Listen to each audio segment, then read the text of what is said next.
Engage my target.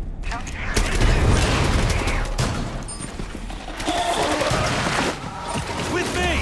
Asset is under it. Bring the asset to the extraction pod. In Rainbow Six Extraction, your mission is to get in, get the job done, and get out. But no two missions are quite the same, and in this episode of our Rainbow Six Extraction Deep Dive series, we're taking a look at how different maps and objectives and difficulties combine to create a dizzying array of possibilities. So let's break it down. You're looking at 12 dynamic maps divided into 3 zones each, 13 different randomized mission types, 18 operators, over 24 React Tech devices, this thing, like 10 different types of these things, okay? Plus, all this nasty sprawl, which you know just has to smell awful. And on top of all that, you never know which Archeans are gonna spawn where and where the objective's gonna be. It turns out, actually getting the job done is gonna be a little more complex and a lot more intense. New York City, San Francisco, Alaska, New Mexico, and this absolutely weird place. The maps of Extraction are spread out across the whole continent and beyond, with each region more challenging than the one that came before it. The different regions each have their own feel, not just like the touristy flavor of Liberty Island in New York City compared to the frigid frontier situation of Eurydice Valley in Alaska. I'm talking about the architecture, the kinds of spaces you're fighting in, the different challenges, opportunities, and environmental stories they present. It breaks down like this. Each region has 3 maps, and each of those maps has 3 subzones. Every mission sends you off to one map and gives you 3 objectives, 1 per subzone. You have the chance to extract after each subzone, which ends the mission and banks all your progress towards leveling up your operators. So, to see an entire map, you'll need to complete your first 2 objectives and decide to risk it all for the big payout of completing the 3rd and final objective. Each subzone presents progressively more difficult enemies, and the setting can change significantly from one area to the next. Let's look at Eurydice Valley. It's way out there in the Alaskan hinterlands, and the first subzone we encounter on this mission is a straight-up farm. I don't know what they're farming in this weather, but the whole place is the site of an ancient meteor crater, which might have something to do with the parasite wanting to set up shop. The farmyard and a large barn dominate this area, creating some big open spaces. In the next subzone, Eurydice Commons, you'll find yourself mostly indoors in what looks to be part hunting lodge, part museum of oddities. The buildings are close here, which means lots of doors and windows and destructible walls to watch. Into the 3rd subzone, titled Missile Silo, it's abundantly clear that this is no humble farming community, as you descend into an underground complex, complete with a bunch of labs, and yes, a missile silo. This variety from zone to zone means you can find yourself in a lot of different combat situations during each mission.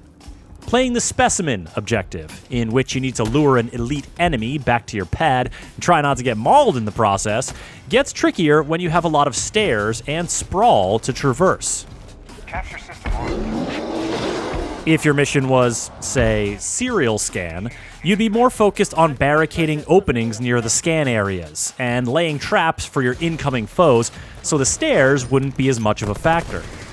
How you interact with the map depends on which of the 13 different objectives you're working on, and it's never quite as simple as shoot 'em all and let Ash sort 'em out.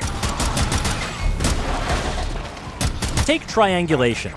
Once you activate the first of the 3 stations, you gotta move to the next one quickly, but operators running down hallways is like catnip to the Archeans, and they play with claws out. It's better to scout your route from station to station before activating them so you can stealthily thin the herd and find pathways that'll allow you to cover ground swiftly.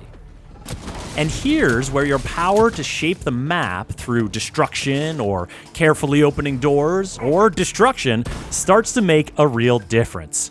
Because if you get turned around while the swarm is nipping at your heels, let's just say you might not be living up to the title of the game on this particular run.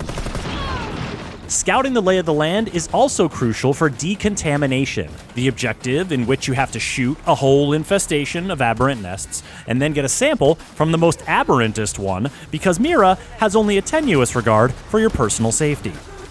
What you'll need to look out for here, and pretty much everywhere else, is the sprawl. This stanky gunk is distributed differently each time you play a given map. So even if you're starting to know your way around San Francisco's Apollo Casino and Resort after a few visits, the sprawl is always creeping somewhere new to mix things up.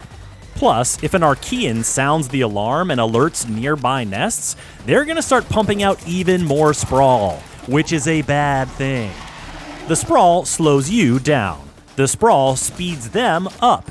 The effects of spreading sprawl can essentially alter the map mid-mission in favor of the things that want to kill you. Shoot it, melee it, plunge your knife into a big gooey nest and clear out a whole mess of it. You never know who's going to be coming around the corner, and you don't want the sprawl helping them do everything faster. I mean, the Archean archetypes and spawn locations are all shuffled up on every mission. I've played Sabotage and managed to defend my charges with a gaggle of explosive breachers gambling at me on all fours from every which way. But when it's a pack of spikers throwing spikes at me through walls from lion knows where, I don't know, man. Look, we're going to talk a lot more about the different Archeans and tactics to take them down in another episode of this deep dive series. But suffice to say, when it comes to enemies, you never quite know what you're going to get. And hey, if what you're getting isn't making you break a sweat, or you want to get after those operator skill upgrades and weapon unlocks more quickly, then kicking the difficulty up a notch might be right for you.